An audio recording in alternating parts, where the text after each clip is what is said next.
வணக்கம் ஃப்ரெண்ட்ஸ், நம்ம ஆலிநாள் சிச்சாட் யூடியூப் சேனலுக்கு உங்களை அன்போடு வரவேற்கிறேன்.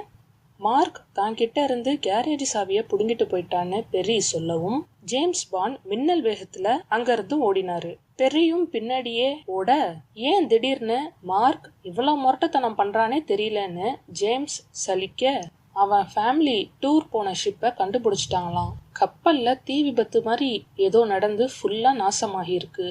அதுல மார்க் அப்பாவோட டெட் பாடியும் இருந்துச்சு போல.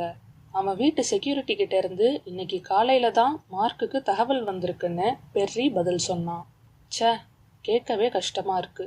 ஆனா இப்போ அவனுக்கு எதுக்கு கார் வேணுமாம்னு ஜேம்ஸ் புரியாம கேட்க, ஒருவேளை மார்க் எல்லாத்தையும் முடிக்க நினைக்கலாம்.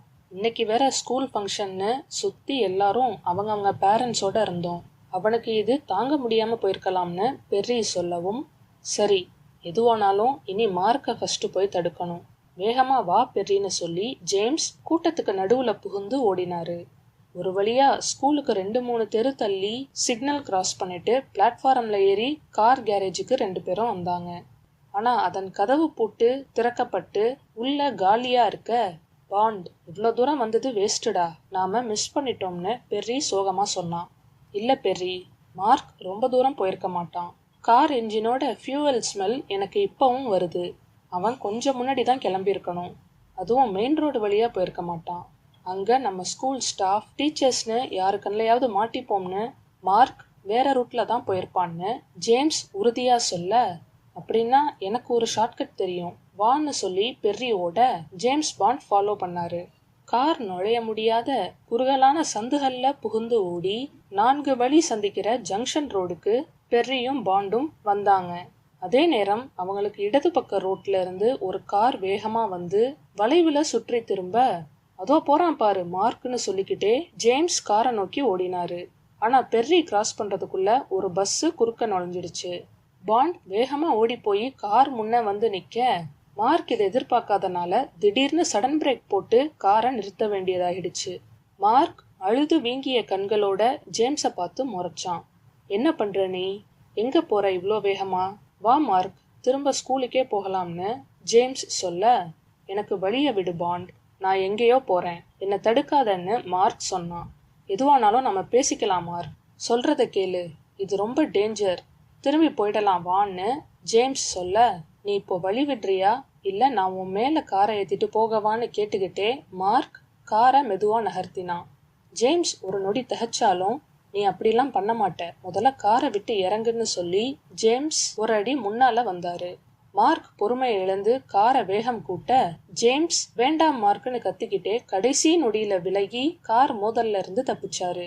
பிறகு காரை துரத்திக்கிட்டே ஓடி வேகமா பாஞ்சு முன்கதவை திறந்து மார்க்குக்கு பக்கத்து சீட்ல பாண்ட் உட்கார்ந்தாரு. என்னதான் கார் ஓட்டினாலும் மார்க் ரொம்ப எக்ஸ்பீரியன்ஸ்டான டிரைவர் இல்ல. அதனால ஜேம்ஸ் பாண்டால சமாளிக்க முடிஞ்சது. உனக்கு என்னதான் வேணும், என்ன தனியா தான் விடன்னு மார்க் கத்த, முதல்ல நீ எங்க போறன்னு சொல்லுன்னு ஜேம்ஸ் கேட்டாரு. எல்லாத்தையும் விட்டு தூரமா போறேன், எனக்கு எதுவும் வேண்டாம், முடிஞ்சா எங்கேயாவது ஒரு சுவர் வந்தா அப்படியே காரை நேரா அதுல போய் மோதிட போறேன்னு மார்க் சொல்லவும், ஜேம்ஸ் இது என்ன பைத்தியக்காரத்தனம்னு திட்டினாரு. அதுக்கு ஐ டோன்ட் கேர்னு மார்க் தெனாவட்டா சொல்ல, நீ வேணா அப்படி இரு, ஆனா எனக்கு அக்கறை இருக்கு என் உயிர் மேல, நீ காரை நிப்பாட்டு, நான் இறங்கிக்கிறேன்னு பாண்ட் சொன்னாரு.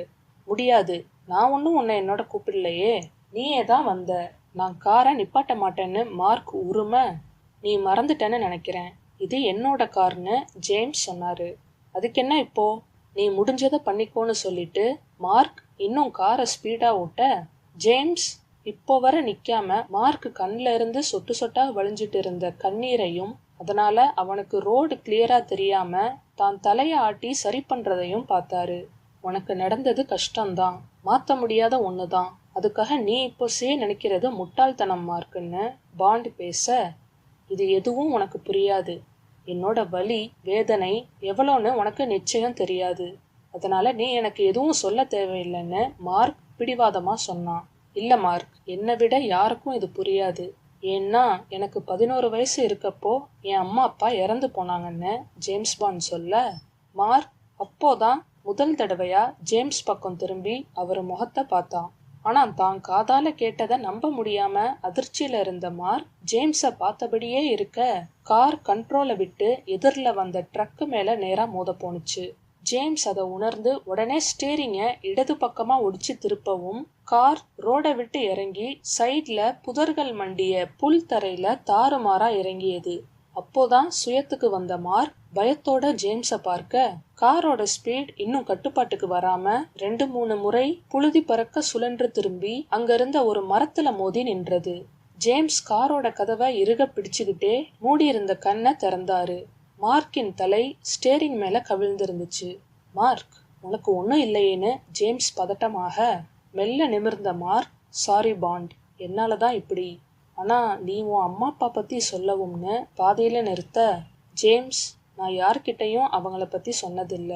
ஆனா நீ கவலைப்படாத, உன் அப்பாவை தான் கண்டுபிடிச்சாங்க. உன் தங்கச்சி கிடைக்கலையே, அவ வேற எங்கேயாச்சும் நல்லா இருப்பான்னு நம்புன்னு சொன்னாரு.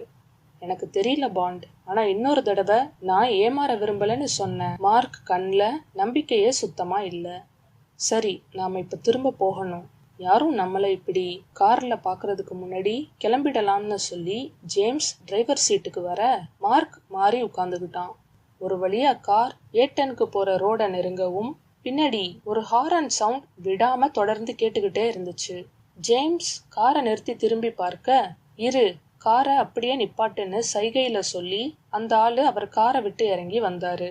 ஜேம்ஸ் மார்க்க பார்த்து, இவரு நம்ம ஸ்கூல் டீச்சர் மாதிரி இருக்காரு, நீ எதுவும் பேசாத, நான் பாத்துக்கிறேன்னு பாண்ட் சொன்னாரு.